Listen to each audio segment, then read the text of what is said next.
که عقیده شما عقیده ماتوریدی است. هرچند میگم که همین بدگهرا را سخنای قبیح نگم، اما ببینید چیکار میکنن. این همون کژدمای زیر بوریا هستن، هر لحظه را استفاده بوده و لیش میزنن.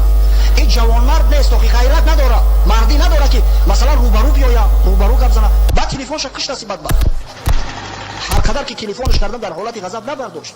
ببینید در روز جمعه این به سعادت احمق عقل فراست نداره، این نمیفهمه، این نمیدونه که ماتوریدی کی است.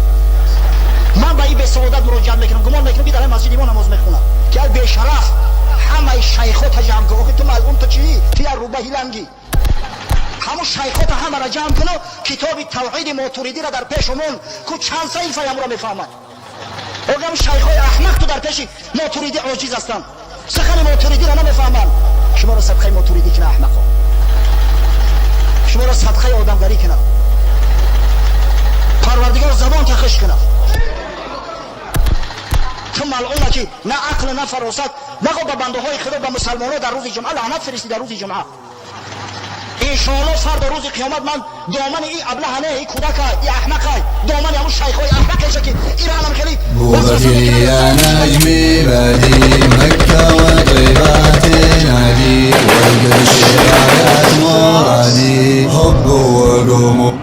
مردم افغانستان، پاکستان و هندوستان ماتوریدی است. ابو منصور ماتوریدی در قرن چهارم در اونجا آمد، در دنبال از او روان است.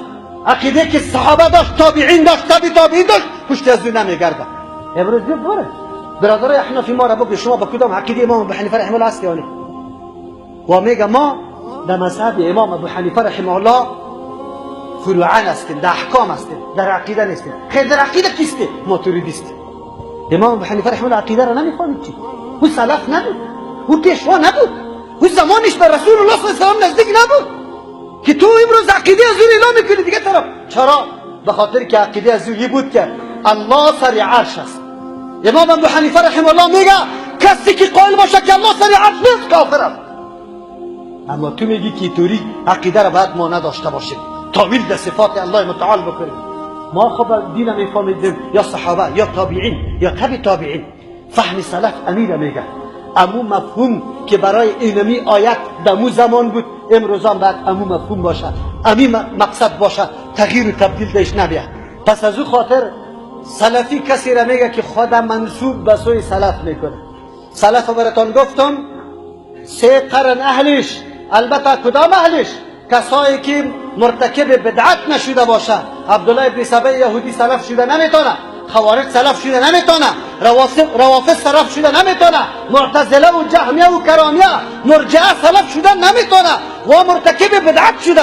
کسایی که راه و منهج صحابه تابعین و تابعین قطعا اعلان نکرده، مستحکم سر ازو باقی مانده، اونمو مردم را کسی که خدا منصوب به او میکنه این را سلفی میگه.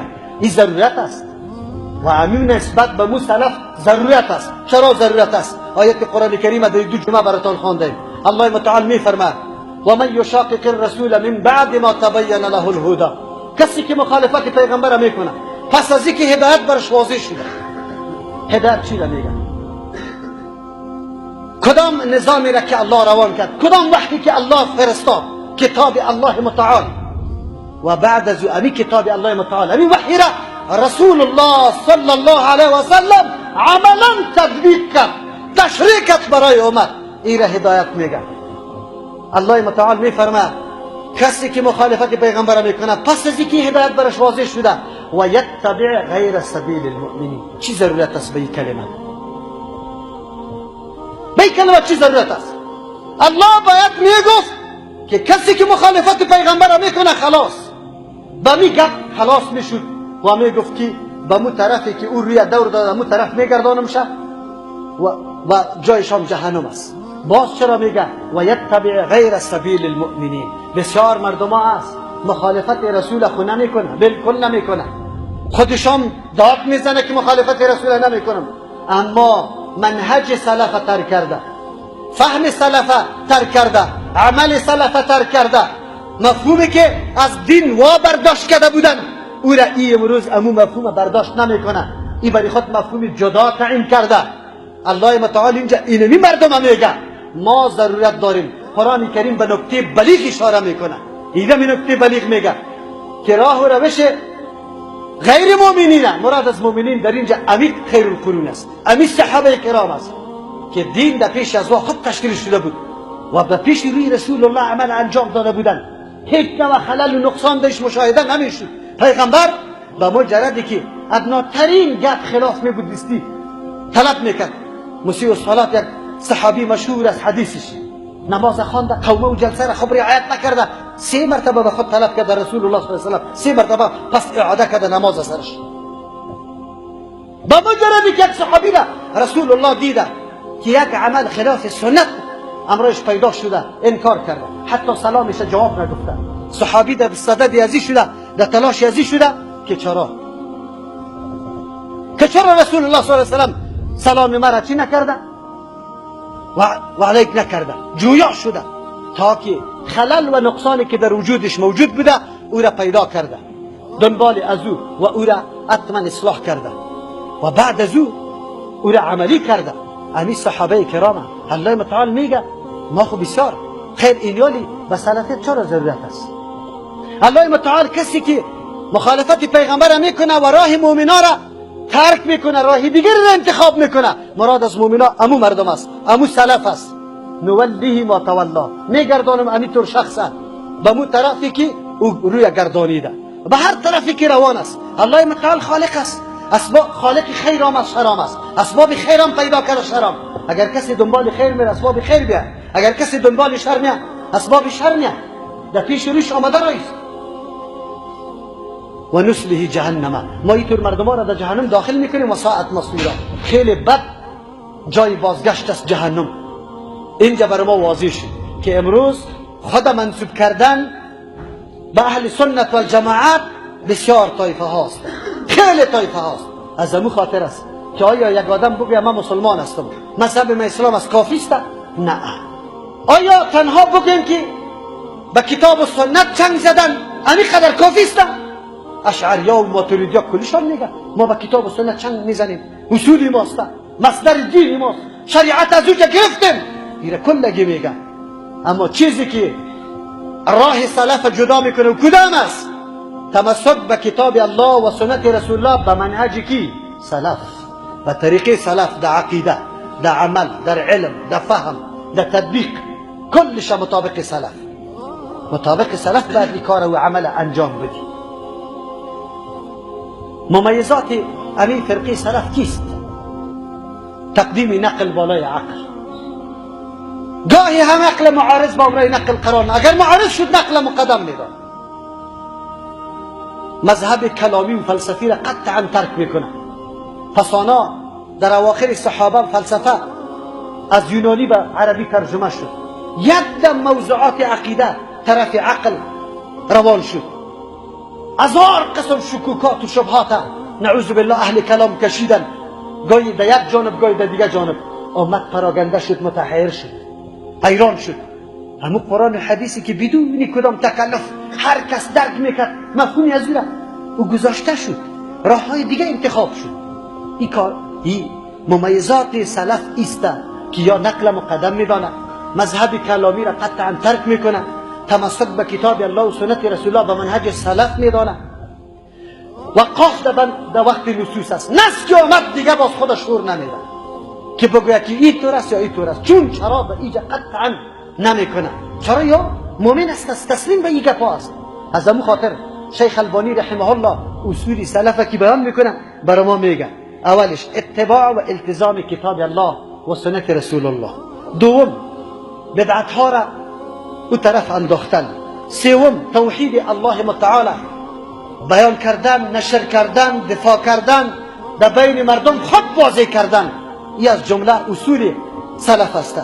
چهارم طلب علم نافع، کدام علمی که نفع داره، علومی که نفع نداره. نعوذ بالله مثل اهل کتاب واری بر اسرائیل واری که علم سحر یاد گرفتن، واتبعوا ما تتلو الشیاطین علی ملک سلیمان، پشت ازو گشتن. و توری علوم نه، علومی که ما را در بدر میکنه. تاسف در اینجاست که امروز مدارس ما علوم نافع را خود چی میکنی که علوم زهراگینه به شاگردان تعلیم داده رویسته. من تاسف میکنم به اون علما که چطور تا امروز امو کتابا را نعوذ بالله تدریس میکنن که از او چه زهر است، زهر قاتل، خصوصا به کسی که معلومات کافی از قرآن و حدیث نداره. در بدر خاک بسر شدن علما. تاسف در است که حتی در مدارس سلفی، در مدارس کسایی که داد از قرآن و حدیث میزنه، در اون کتابا تدریس میشه.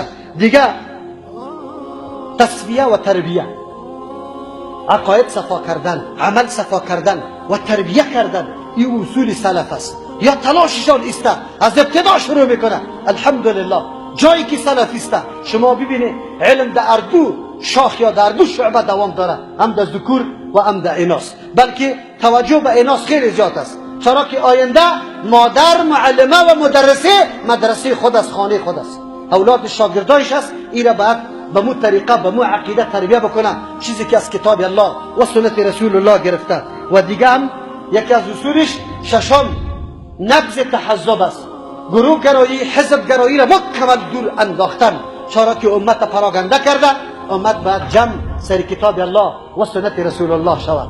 این را سلفی میگه. پس سلفیت یک منهج است، گروه، طایفه، حزب نیست. او سلفیت تنها در زمان پیغمبر نه، بلکه امروز هم پیدا میشه. کسی که التزام کتاب الله و سنت رسول الله را میکنه لیکن به منهج و فهم سلف، اونمو را ما سلفی میگیم. پس سلفیت منحصر به یک زمانه یا مرحله زمانی نیست، بلکه هر کسی که این صفاتها را پیدا کرد و این صفاتهایی است که هیچ کسی انکارم کرده نمیتونه که بگوید. چرا؟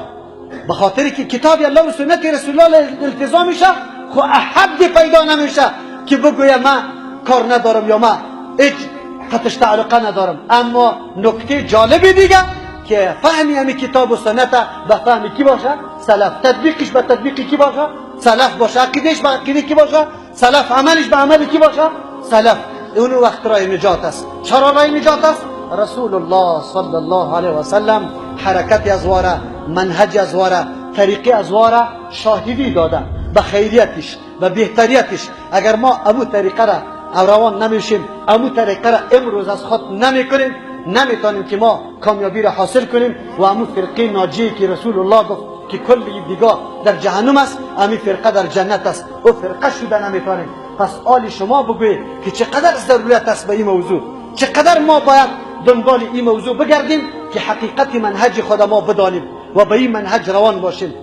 در اکتفا نمیکنیم ان شاء الله. در جمعه های بعدی ائمه اربعه را به ثبوت میرسانیم که کسی را دعوت برای تحزب، برای گروهگرایی، برای مذهب خود قطعا نکرده. و بریستن از این اختلافات. در روز قیامت خود اعلان کردن که یا الله متعال، ما به پیروای خود یا کسی که قول ما را مطالعه کرده